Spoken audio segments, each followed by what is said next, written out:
Hello viewers, এখন আমরা আছি বরিশালে। আর বরিশালে ঘুরছি, একটু আগে বৃষ্টি হলো, বৃষ্টি দিয়ে আমাদেরকে বরিশাল ওয়েলকাম জানালো। তো আমার সাথে আছে আমার ছোট ভাই পিয়াস, বরিশালের, সে বরিশালীর সন্তান এবং সে আমাদেরকে সাথে নিয়ে ঘুরছে এবং তার সাথে আমরা আজকে এক্সপ্লোর করব বরিশাল। তো আপনারা আমাদের সাথে থাকুন। পিয়াস, কেমন লাগছে অনেকদিন পর তোর সাথে দেখা? অনেক ভালো লাগছে, প্রায় 4 বছর পর এই প্রথম দেখা। হ্যাঁ, ওর সাথে আমার পরিচয় হয়েছিল 2019 সালে, আর এখন 2024 সালে এসে ওর সাথে দেখা হলো এবং ভালো লাগছে। এবং খুবই ভালো একটি ছেলে, আন্তরিক একটি ছেলে, ভালো লাগছে ওর আন্তরিকতা। তো ভিউয়ার্স, আপনাদেরকে আমরা দেখাবো। এখানে আছে, এটা হলো মুক্তিযোদ্ধা পার্ক। আর মুক্তিযোদ্ধা পার্কে কি আছে না আছে সবকিছু আপনাদেরকে দেখানোর চেষ্টা করব। তো ঠিক আছে, সাথে থাকেন। এই যে খুবই সুন্দর একটি জায়গা, এখানে বিকালের দিকে এলে অনেক ভালো একটি সময় কাটানো যাবে। এবং এখানে বসে, এই যে বেঞ্চ আছে বসার মতো, এখানে বসে বসে অনেক টাইম কাটানো যাবে। পুরো এরিয়াটা দেখাচ্ছি আপনাদেরকে, অনেক সুন্দর একটি এরিয়া এবং সুন্দর একটি জায়গা। আর এটা হলো বরিশাল একদম জেটিঘাট বা বিআইডব্লিউটি জেটিঘাট যেটা আছে সেটার সাথেই লাগবো আর কি। তো এখানে বসে বসে অনেক সময় কাটানো যাবে। কেউ যদি জেটিতে করে, লঞ্চে করে কোথাও যেতে চায়, তো এখানে বসে বসে সময় কাটাতে পারবে। খুবই ভালো লাগছে। আর এখানে অনেক বাতাস আছে, আজকে প্রচণ্ড গরম ছিল, তো এখন ফুরফুরে বাতাস। তো এই যে মুক্তিযোদ্ধা পার্কে আমরা ঘুরছি, অনেক সুন্দর একটি জায়গা, সবাই বসে আছে, অনেক চমৎকার সময় কাটানো যায় এখানে। আর এটা হলো উদ্ধারকারী ইউনিট বিআইডব্লিউটিএ। বরিশালের যে জেটিঘাট ছিল অনেক সুন্দর একটি জেটিঘাট, এটা বাংলাদেশের মধ্যে সবচেয়ে বড় হবে অথবা ওয়ান অফ দ্য লার্জেস্ট হবে। তো এখন অবশ্যই পদ্মা সেতু হয়ে যাওয়ার পরে লঞ্চে মানুষের আনাগোনা কমে গেছে, যার কারণে এখানে এখন মানুষ কম, অনেক মানুষ থাকতো।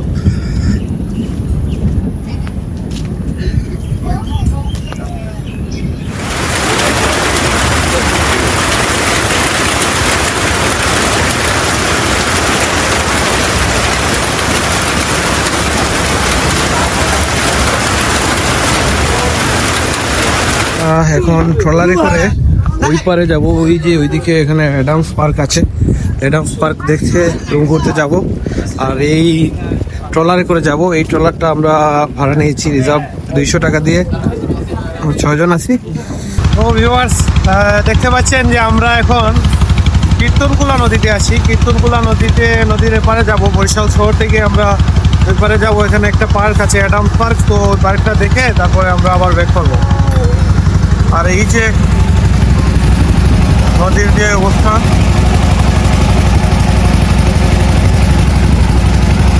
খুবই ভালো লাগছে নদীগুলো দেখে।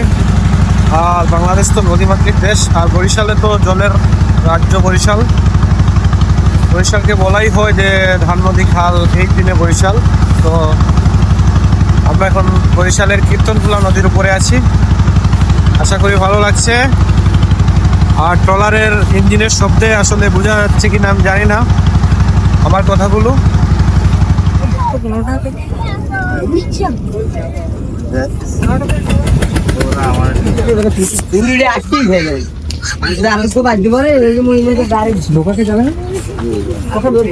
কত করে টিকিট? 30 টাকা করে। তাহলে আমাদের 6টা দেন। হ্যাঁ, এখানে বিভিন্ন ইভেন্ট হয়ে থাকে মনে হয়। আবার বৃষ্টি চলে আসছে, সমস্যা।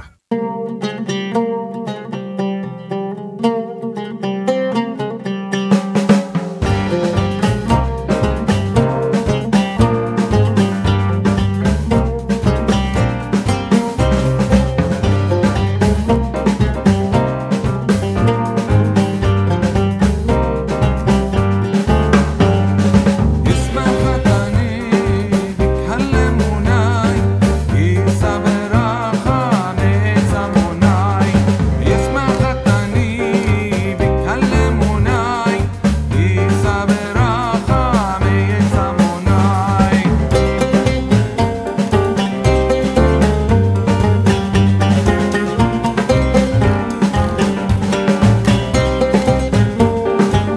অ্যাডামস ইডেন থেকে আমরা এখন বের হয়ে এলাম। এটি একটি চমৎকার পার্ক ছিল এবং কীর্তনখোলা নদীর পাড়ে, খুবই ভালো লাগলো। এখন আমরা বের হয়ে আসছি, তো আমরা এখন চলে যাব ওপারে, আমরা অন্য কোথাও চলে যাব। দেখি রাতের বরিশালে কি কি এক্সপ্লোর করা যায়, আমরা আপনাদেরকে সবকিছু দেখানোর চেষ্টা করব। আশা করি আপনারা সাথে থাকবেন, ভালো লাগবে। চলেন।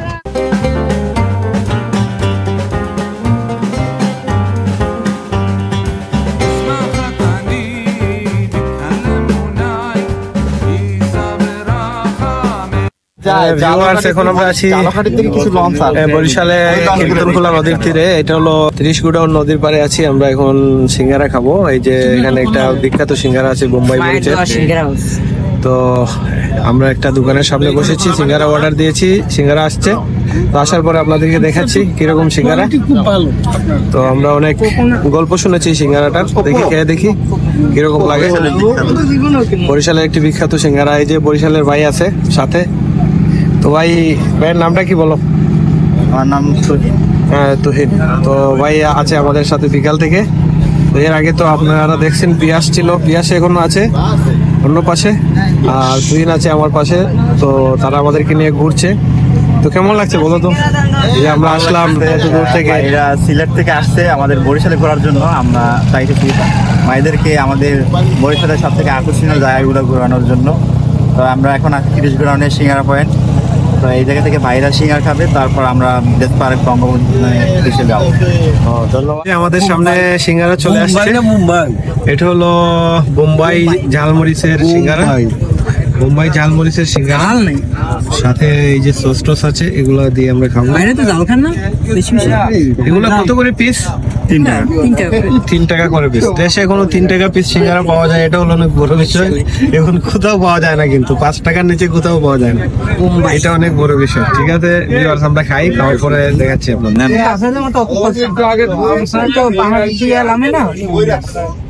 আপনাদেরকে দেখাচ্ছি কীর্তনখোলা নদীর পাড়ে।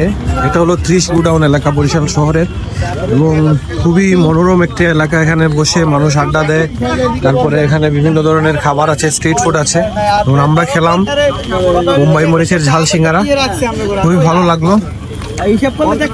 তো আমরা এখন হেঁটে হেঁটে যাচ্ছি এইদিকে নদীর পাড় ধরে, খুবই ভালো লাগছে এবং চমৎকার একটি অনুভূতি।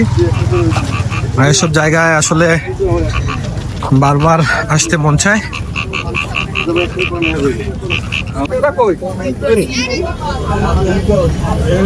তো ভিউয়ার্স, আপনারা দেখতে পাচ্ছেন আমরা চলে এসেছি, যেটা হলো বেলস পার্ক বা বঙ্গবন্ধু উদ্যান। এখানে প্রচুর স্ট্রিট ফুডের দোকান আছে। এই যে ভালো লাগছে ঘুরতে। 30 গুডাউন পার্ক যেটা ছিল,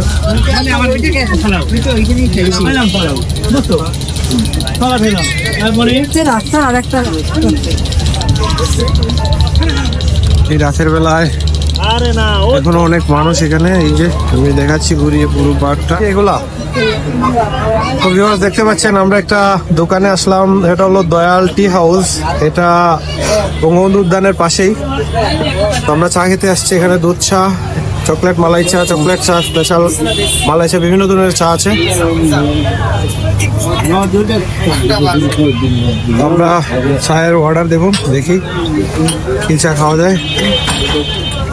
ভিউয়ার্স, এই যে এখানে দুধ জাল দেওয়া হচ্ছে এবং এই যে চা বানানো হচ্ছে। আমরা মাটির কাপে, এই যে মাটির পাত্রে চা খাবো। এটা হলো ওই যে মালাইয়ের জন্য দুধ তৈরি করা হয়েছে।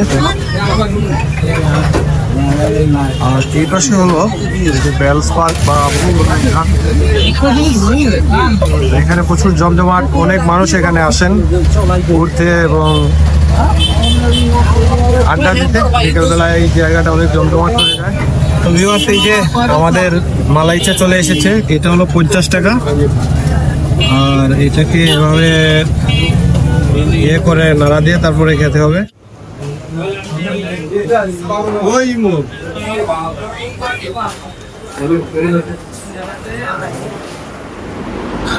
সো ভিউয়ার্স, আমরা এখন রুমে চলে এসেছি। তো এই হলো আমাদের রুম বরিশালে, হোটেল এথেনা ইন্টারন্যাশনালের একটি রুমে আমরা উঠেছি। আজকে আমরা কুয়াকাটা থেকে বরিশাল এলাম। বরিশাল এসে বরিশালের বেশ কিছু জায়গা আমরা ঘুরলাম শহরের আশেপাশে। তো আপনাদেরকে দেখালাম কোথায় কোথায় করলাম, কি করলাম। তো এই ভিডিওটা আজকে আমি এখানে শেষ করে দিচ্ছি। আর আগামীকাল সকালে আমরা বের হব বরিশালের ঐতিহাসিক এবং এই জনপ্রিয় যে টুরিস্ট স্পটগুলো আছে সেগুলো আমরা কভার করব আগামীকাল সকালে। সেই ভিডিও অবশ্যই আসবে। আর এই আপনারা যারা এতক্ষণ ধরে আমার ভিডিও দেখলেন তাদের সবাইকে ধন্যবাদ এবং কৃতজ্ঞতা। আর আরেকটা অনুরোধ, আপনারা যদি আমার চ্যানেলে নতুন হয়ে থাকেন আমার চ্যানেলটি সাবস্ক্রাইব করবেন, সেই সাথে লাইক কমেন্ট শেয়ার করবেন। আর যদি পেজ থেকে দেখে থাকেন অবশ্যই পেজটি ফলো করে সাথে থাকবেন।